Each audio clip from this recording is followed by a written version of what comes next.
Elton was stuck in a rut, but one day in June 1967, the answer was to appear before him in black and white. I answered this advert from Liberty Records, and I said, I can't write lyrics, but I can write melodies. He said, oh, take these. This is by some guy from Lincolnshire who just sent in a pile of lyrics. And they were just sitting on his desk, and they were Bernie's lyrics. Bernie Taupin was only 17 and living with his parents, but his mature words impressed Elton. I loved them, and I went home and started writing songs to them. It was an instant relationship. I found out that I could write very easily to someone's lyrics, and I'd never done that before. I mean, it talk about kismet and fate. And that's how I found Bernie, and that's how Bernie found me.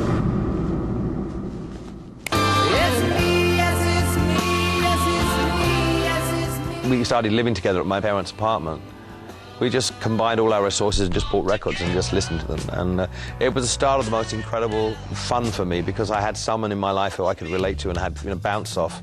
And I've always been a team player, and I've loved having that relationship. I would never have written songs on my own, never in a million years. It was more than a chance in a million. The most lucrative songwriting duo since Lennon and McCartney had just been formed. They were about to hit the jackpot.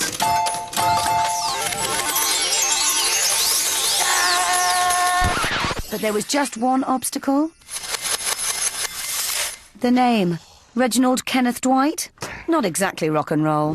When I had to think of a name, I chose it from Elton Dean, the saxophone player with Bluesology, who unfortunately passed away a couple of years ago, and John Baldry. Elton John. Much better. With a shiny new... In the early 70s, Elton John was the biggest-selling pop superstar in the world.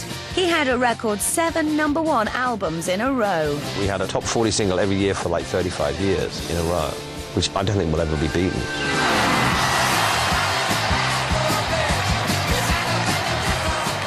You have to realise I was living my dream. Doing radio interviews, press interviews, touring, recording, travelling.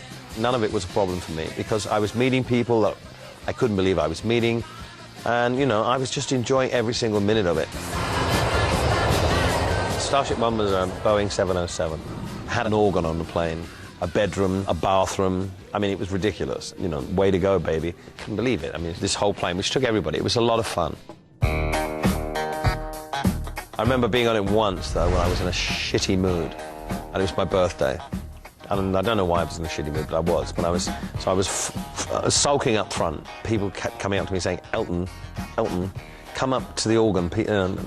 Someone wants to, they've got a surprise for you. No, fuck off. So this went on for about 10 minutes, and in the end, someone came up to me in tears and said, you've got to come up, it's Stevie Wonder's here. And I was being such an asshole. And it was Stevie Wonder sitting at the organ playing Happy Birthday to me, and it's like, oh God, I felt so awful.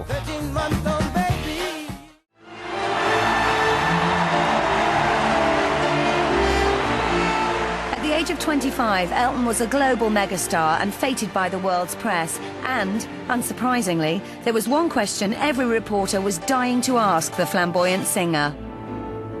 I thought most people knew that I was gay, and when Cliff Jar asked me in Rolling Stone, he said, he was very generous. He said, I'm gonna ask you a question, and if you don't like it, I'll switch the microphone off. And I said, well, I know what it is. It's about my sexuality. And I just assumed that people knew, because all my friends knew, obviously.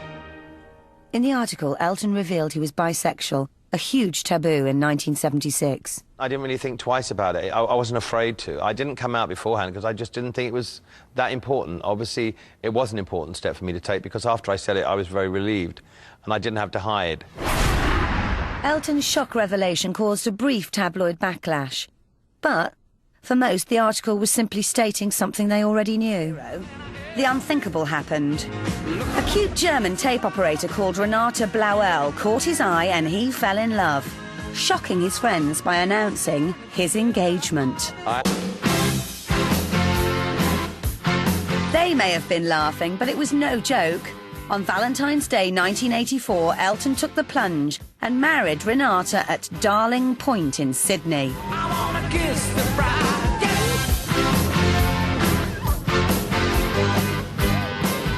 I was so desperate to be happy and that I thought that marrying a woman would make me happy because Renata was such a great woman.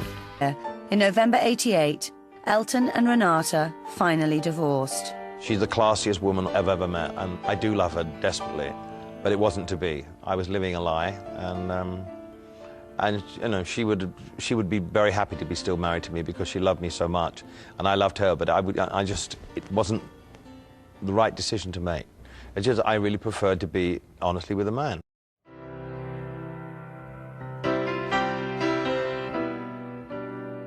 I read about it in a newspaper in the early '80s, and then 2 or 3 people very close to me got it very early in the history of AIDS and died very quickly of AIDS.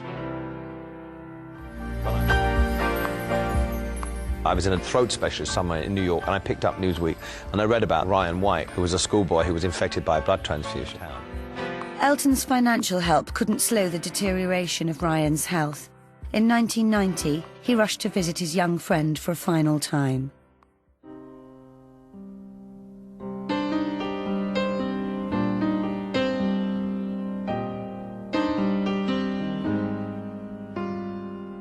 I spent the last week of his life in the hospital at Indianapolis with him and his family, and I learned a lot there. I learned about forgiveness, I learned about dignity, I learned about how my life was in complete disarray and how self-obsessed and how horrible my life was compared to these people who had nothing.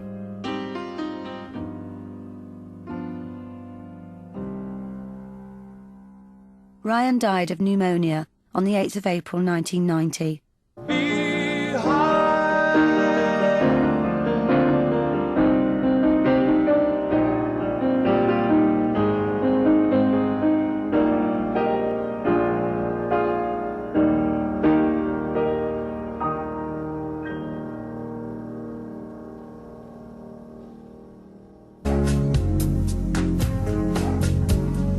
In 1992, 2 years after Ryan's death, the Elton John AIDS Foundation was born.